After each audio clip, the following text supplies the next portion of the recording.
In this assignment, you're going to fix broken data links, and you're going to fix multiple broken data links.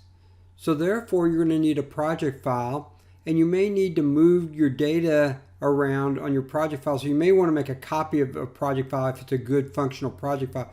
So you may need to move the data or break the project file, which sounds a little strange that we're asking you to break something that is functional, but we want you to see how a broken link can be repaired. So what you're going to do is fix two broken links.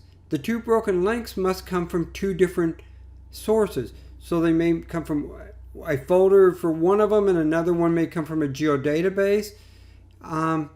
That's up to you. They can both come from geodatabases, but they need to be two different geodatabases. So you're going to fix the broken links after you discover where they are, and then you're going to write this to a new project file so that you don't change any of the information that was in the old project file, and use appropriate naming convention.